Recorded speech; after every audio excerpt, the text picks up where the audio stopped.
భూమికి బుల్లెట్ గాయం అవడంతో హాస్పిటల్లో ట్రీట్మెంట్ చేస్తూ ఉంటారు. భూమి ఇంకా స్పృహలోకి రాకపోవడంతో శరత్చంద్ర పక్కనే కూర్చొని భూమి తల నిమురుతూ బాధపడుతూ ఉంటాడు. అయితే అప్పుడే భూమి మెల్లమెల్లగా కళ్ళు తెరిచి నాన్న బావెక్కడా అని ముందుగా గగన్ గురించే అడుగుతూ ఉంటుంది.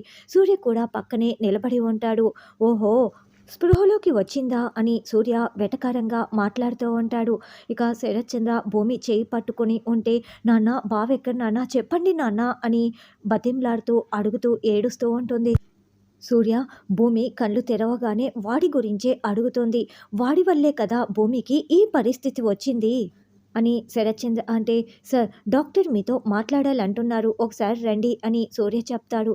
అమ్మ భూమి ఇప్పుడే డాక్టర్తో మాట్లాడి వస్తాను అని తల నిమురుతూ గగన్ గురించి ఎలాంటి ఇన్ఫర్మేషన్ ఇవ్వకుండా శరత్చంద్ర అక్కడి నుంచి వెళ్తాడు. సూర్య అక్కడే నిలబడి ఉండటంతో సూర్య బావెక్కడ చెప్పు సూర్య అని భూమి బతిమలాడుతూ అడుగుతూ ఉంటుంది.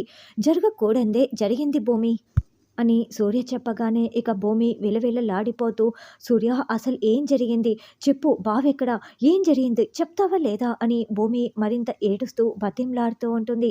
ఇక సూర్య కూడా చాలా బాధగా భూమి అది అది గగన్ అని నసుగుతూ ఉంటే సూర్య చెప్పు బావకేమైంది చెప్పు సూర్య అని మరొకసారి భూమి బతిమలాడుతూ ఉంటుంది. అక్కడ ఒక జలపాతం ఉంది. ఆ జలపాతంలో నుండి గగన్ కింద పడిపోయాడు అని సూర్య చెప్తాడు.